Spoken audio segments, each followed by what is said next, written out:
sometimes people have what it takes, but they haven't recognized it yet. Just go forward. So what do you need to do? How do you stand out? So what you need to do is be that person that's different and is bigger than you think. Rise from the ashes and fly like the phoenixes that you are. Welcome, everybody, and hello. This is Andrew David. This is Blake Newbar's Partner Program. It's Friday, December. We got a couple of weeks, 2.5 weeks or so, 3 weeks left in the month, right, in the year. Hopefully everybody's starting to prep, not just for holidays, but to go out and attack 2022, make it the best year that you've had. I wanted to, I did earlier this week, I did a little bit of story time. I wanted to share a couple of other just quick things. Some of you guys have heard some of these, others haven't, but I wanted to share a little bit about my background. Yesterday, I was talking about overcoming things, right? We're talking about ways that you picked yourself up off the bike or, got back on the bike after a fall, ways that you lifted yourself up. I mentioned, August 25th, 2013, that day I woke up in the backseat of my car. I've talked about a couple of different things, but I want to just share a little bit of that and kind of where my background is, because a lot of times people think that this is all Blake's ever done. It's all I've ever done. It's all Darren's ever done. And it's just not the case. We've all done a lot of different things. So, and I want to talk about why that's significant, because a lot of you guys have experienced a similar journey, right? You've had to shift probably more than once in your pathway. Now, some of you guys have been in a career for, multiple decades, which is fantastic. The average person, though, shifts their job, depending on how old you are, they shift their job somewhere in the neighborhood of 11 times throughout their life. Younger generation, so kind of the 40 and under, shift significantly more. Not to mention multiple times that a lot of us end up changing careers, right? So just to kind of give you a little bit of background. Now, when I moved out to Florida, driving along I-10, right? Actually, I left Arizona and I came out to Florida to sell pest control for a summer, door to door. I don't know if any of you guys have ever had somebody, I mean, in Florida, there's a hell of a lot of pests. So there's a lot of pest control going around. And so I was one of those guys where during the summer, we would go around and sign people up for pest control. And after about 3 weeks, I was like, this sucks. I don't want to do this. This isn't my cup of tea, walking around in the Florida summers in the afternoons. Not just the 80, 90 plus degree heat, but the thunderstorm every single day without fail. Wow. But the third day I was in Orlando, third day I was here working, I met a girl that ended up, plenty of us two-legged past Michael at the time. Anyway, that woman became my wife and then my ex-wife a few years later. But we met third day I was in Orlando, and within 3 months and a week, we had gotten married. It was pretty quick. Yeah. One of those things I've talked about on these calls, like I wouldn't change it now because that led to the children, and it led to a tremendous amount of frustration, but also a tremendous amount of growth. I wouldn't be who I am now. I wouldn't be able to have met the people that I have or experienced life in the way I have if I didn't go through some of those struggles. So, what I've done since 12 years in cleaning and restoration, I've talked about that. I speak Spanish and Portuguese, so I would chase hurricanes all around the country, the Southeast. Spent time up in Louisiana and Mississippi after Katrina, sleeping in a tent along with all of our employees. So no, digitally, I wasn't always a techie. I didn't know what the heck I was doing. I spent some time doing live blood analysis, nutritional microscopy, looking at people's blood and seeing if they were allergic to different things. Seeing if they were able, if enzymes were processing. So all that stuff I've talked about from time to time about enzymes and probiotics, and you need these vitamins and those vitamins. It's not just because I like taking supplements myself and I'm not trying to sell supplements. I did that for a little bit. I thought it was really cool, especially after, my dad passed away when he was 48. I've talked about that. He was really young. I was 21. This was just a little while after my divorce when I had started to kind of take health seriously again. It was one of the few things that I was able to do. And so I started to take health seriously, started to dive back into taking care of myself. And this became an extension of that. I got a chance to, I was working out of a gym, one of us. These are some partners that I had in the nutritional microscopy and dietitian and other elements. And so we got featured on TV here in Orlando a couple of times, which was super exciting. Got a chance during all of this, before that in restoration, I got a chance to speak on stage together with Joe Polish. This is the guy that runs Piranha Marketing. I've talked about him before, the 25K Club. He's how I heard about Steve Sims and some of these other guys. Got a chance to meet Richard Branson, which was cool. He's just like a 70-year-old, now almost 80 something, billionaire surfer is what he is, who with a tremendous amount of ADHD. And he'll tell you, he's good at hiring the right people to run his business, and he's good at branding. He's in front of a lot of them, but he owned, at least at the time of that conference, I don't have any idea what it is now, but at the time of that conference, he was talking about, they had over 300 different companies under the Virgin brand, right? And his secret was just hiring the right people, putting them in place, and getting out of the way, right? That was what he said was one of his gifts, and failing quickly. I took that failing quickly to heart, and ended up, as I started learning digital marketing, I had that Disney store that didn't work out well. And then I partnered with someone and we ran a business. This Nutricenia was a brand that we had. So we had Super Collagen Cream and NutraPeptide eye serum. Guys, these are just white labeled products that, we were selling for. And this is, anybody seen little pots of eye cream like this or eye serum? Any of you ladies? Right? Seen some of those, sometimes quality stuff you pay 30, 40, 50 bucks sometimes for. Never do that again. Okay. We would buy those for about $1.50. And then depending on the label that you would put on it, would kind of dictate how pretty that label was, kind of dictate how much you charge. And look, go on Amazon right now and look up eye serum. I haven't done this in a couple of years, but there'd be 30 different products with that same bottle and just a slightly different label. Right. And sometimes people are like, oh, I'm going to get this one because the quality's better. No, it's the same thing. It just has a different label on it. But we had this brand, Nutricenia, and we, built that up, and we were selling supplements along with it, Garcinia Cambogia, a colon cleanse, supplements, vitamins, omegas, different things like that. Right. So I got into that. That was one business that I launched with a friend. His name was Scott, and we built it up. And, I work in a butter factory, and it's the same concept. Yeah.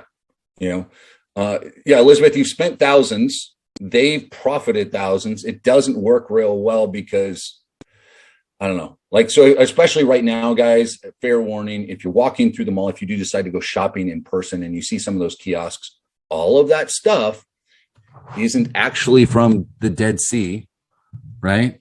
It's not some Himalayan secret blobbity, you can get it right now, white labeled. You could go buy it in bulk for, $500. You could get yourself 200 or 300 of them.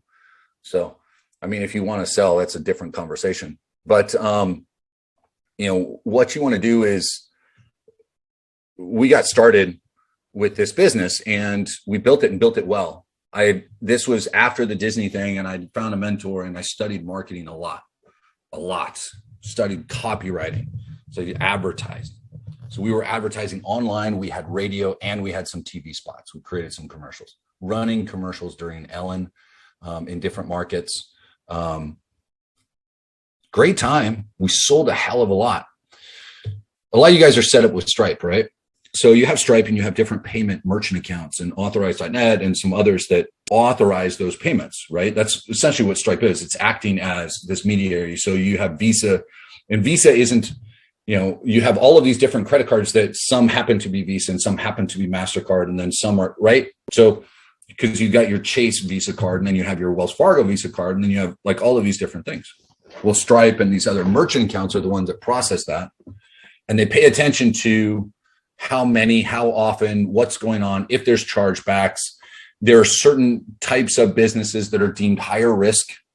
Guess what? Supplements, very high risk is what they consider it, right?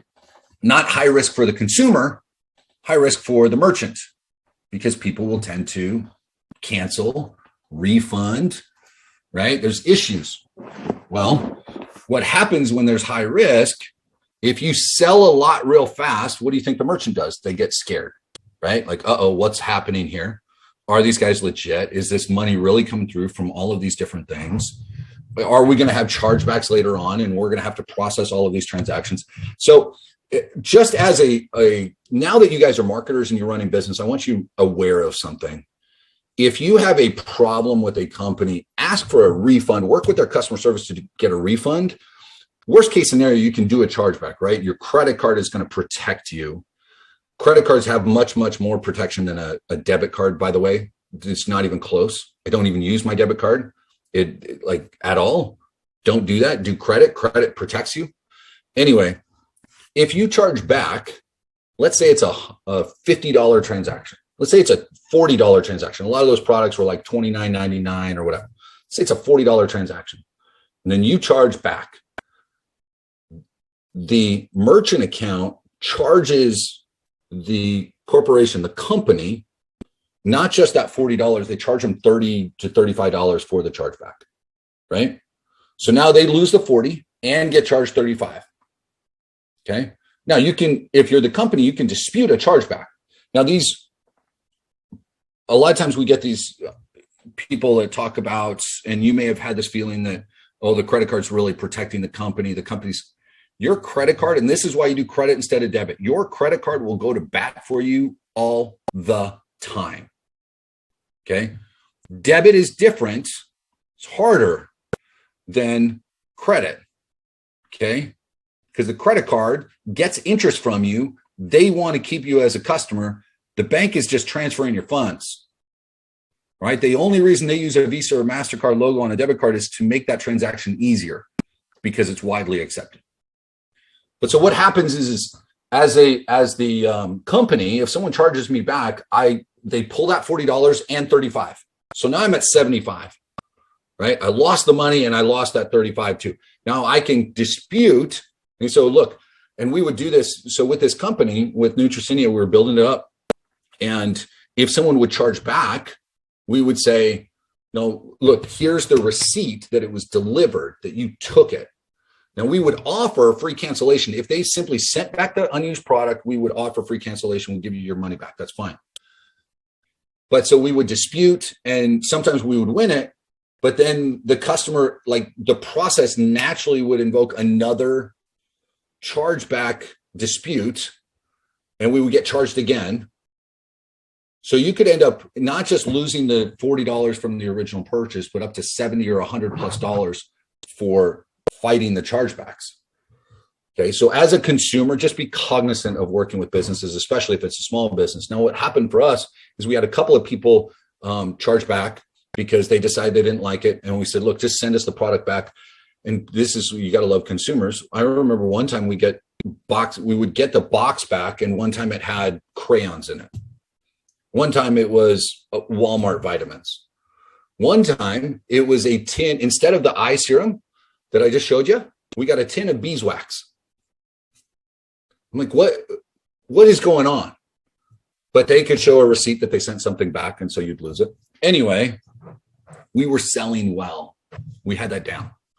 So by month 3, month 4, I think we were up into the 500, 600, 700K range, and they got spooked. And remember, guys, we're running commercials on TV. We're running radio all around the country. We're connected with, like, we were chasing joint ventures for people to refer us. We had hired a customer service team. We had opened up an office. Like, we were full steam ahead. And the merchant accounts decided that we were high risk because we were selling too much too fast. And so they started holding funds. They said, hey, we're going to hold, 30% for the next, 30 days. A week later, hey, we're going to hold 60% for the next 45 days. A few weeks later, hey, we're going to hold 80% for 90 days. And then a little bit after that, they said, we'll release 5%, but we're going to hold it for up to 180 days, waiting on chargebacks, as if they expected 95% of every sale to be charged back. Really, they just didn't want to hand over the money because they get to hold on to it. That extra little bit adds up over time, et cetera, et cetera. It essentially shut down the business. So there is such a thing as too much success too fast, right? I had to learn that. But what it did is it taught us a lot about marketing. And that was when we went out and we got these kiosks here. Now, this is a few years ago, but we created these kiosks called iTouch Orlando. Ad in the box is what we called it. So these were 6-foot tall digital tablets that we would put into hotels. That went great. Had a partnership with Expedia, built that up, had hundreds of these in hotels. And the partnership agreement that I had didn't specify a couple of things. We were great friends. We had built up the other business and a couple of others.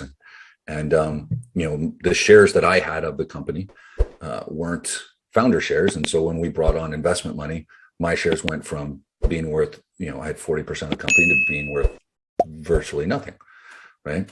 I learned some interesting things about partnerships, how to set things up, legal documentation, protecting yourself, putting things in writing, notarized by an official, and making sure you protect yourself. There's a reason that I run now with, instead of partners, we have different corporations, and the way things are set up, and have not just employees but virtual assistants doing different things as contractors as opposed to other ways.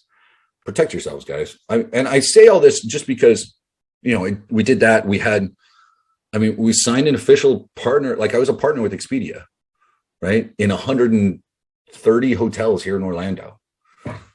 We were working with hundreds of advertisers in the area.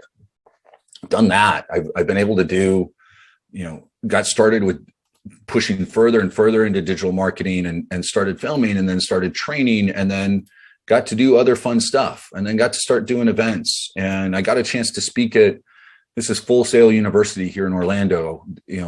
I've mentioned this before, but it was so cool to be called in to a university that deals with IT, computer. They do movies and animation and other stuff, but they do internet marketing as some of their courses and degrees. And I got a chance, after, doing all of this stuff, to come in and teach this group of students about internet marketing. I don't even have a community college degree. I just do stuff. It's not always about where you learn. It's the simple fact of doing it. Then I found someone that I kind of like, and we've been able to travel a little bit. I've had a chance to work with other people in different situations, help them create different programs for themselves, for others. My point of all of this is, your journey may not go the way that you think it will, right? I didn't think, now 20 years ago, that starting to do carpet cleaning was going to lead to a chance to learn marketing from a guy like Joe Polish and Richard Branson and Brendan Burchard and Sean Stevenson and Bedros Killian, and meeting all of these guys in person. I didn't realize it was going to allow that opportunity. I didn't realize that, continuing down that road would put me here, or with the chance to work with James Lawrence, Iron Cowboy, with a chance to work right now with Bethany Hamilton, the Soul Surfer, and to work with others, right? But if you're willing to be patient in the journey, and every single step of the way, develop your skills. That's the most important thing that I can say. Keep learning, keep going, keep pushing. The opportunities will be there. Okay. I don't care what stage of life that you're in, that experience that you've got, you'll be able to implement, and you'll gain new ones if you're patient in that journey. Okay. I'm pretty glad I didn't give up after the Disney store. I'm more glad I didn't give up after the ad on the box and the supplements, and after losing, sometimes people talk about losing a few bucks, right? And we all have. That was a very expensive partnership that went away with the ad on the box, right? That agreement with Expedia, getting in those hotels, and that was just the beginning of the hotel contract and what it was going to be, because Expedia itself was in about 300 hotels in Orlando. So it was going to that. And then we were already opening up other markets. So it was 7 figures that I lost losing that agreement, right? And it just went away because I didn't pay attention to the paperwork. And I kind of just trusted a friend. Guys, I got no problem doing business with friends, but damn it if it doesn't need to be on paper, right? So there's no questions there. So all of this, guys, is really just to say, wherever you're starting, keep at it. Recognize all of these things, all of these positives and obstacles and trials and other things that I've been through. You know, if I'm able to keep myself going, I know that you can. And I'm not even diving into some of the personal stuff, right? Here, I'm going to wrap this call up and I'm going to share something with you guys. But sometimes people have what it takes, but they haven't recognized it yet. Just go forward. So what do you need to do? How do you stand out? So what you need to do is be that person that's different and is bigger than you think. Rise from the ashes and fly like the phoenixes that you